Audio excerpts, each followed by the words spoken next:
मिर्जापुर वेझो दरगाह अमरोड शरीफ ते जैकंबाद वासी हिंदू नारी महक कुमारी अली रज़ा सोलंकी सां पसंद जी शादी करण लाइ दरगाह जे गादी नशीन सिराज अहमद अमरोटी जे हथ ते इस्लाम क़बूल करे मुसलमान थी वई, जंहिंजो नालो अलीज़ा रखियो वियो। नारी जे वारसनि खे ख़बर पवण ते शर्त DSP सिटी जैकंबाद गुलाम मोहम्मद चनो पुलिस जा अटाला ऐं हिंदू नारी जे वारसनि खे साण करे दरगाह अमरोड शरीफ पहुची विया, जिथे दरगाह जे गादी नशीन सिराज अहमद अमरोटी जे फर्ज़ंद एहसन शाह ॿुधायो त हिंदू नारी अलीज़ा नौजवान अली रज़ा सोलंकी ऐं वकील साण करे दरगाह अमरोड शरीफ पहुची इस्लाम क़बूल करे मुसलमान थी वई आहे। हिननि चयो त हीअ दरगाह 100 साल पुराणो आहे, हिते जेको ईंदो आहे उन्हनि खे तहफ़ुज़ ॾिनो वेंदो आहे। हिन वधीक चयो त नारी खे असां मुसलसल इहो सुवाल कयो त जेकॾहिं कंहिं तव्हांखे ज़बरदस्ती वरगलायो आहे त ॿुधायो, तव्हांखे तहफ़ुज़ ॾेई वारसनि ॾांहुं पहुचायो वेंदो। जंहिं ते मुसलमान थींदड़ नारी जवाबु ॾींदे चयो त मां मरी वेंदुसि, मुंहिंजो मुड़ुसु अली रज़ा सोलंकी आहे, मां पंहिंजे राज़ ख़ुशी सां शादी कई आहे। रिपोर्ट आमिर जोगी, मिर्ज़ापुर।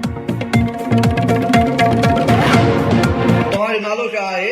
मुंहिंजो पुराणो नालो महक आहे। इस्लाम क़बूल करण खां पोइ मुंहिंजो नालो अलीज़ा आहे। दरगाह अमरोड शरीफ में मां इस्लाम क़बूल करायो आहे। पंहिंजी मर्ज़ी मुताबिक़ मां अली रज़ा सां निकाह बि कयो आहे। मुंहिंजी उमिरि 18 साल आहे। मुंहिंजी उमिरि नंढी न आहे, 18 साल जी पूरी आहे। मां हाणे तहफ़ुज़ चाहियां थी, मां पंहिंजे मुड़ुस ऐं पंहिंजे लाइ तहफ़ुज़ चाहियां थी। सखर सेशन कोर्ट में मां इन जी दरख़्वास्त बि लिखाई वई आहे।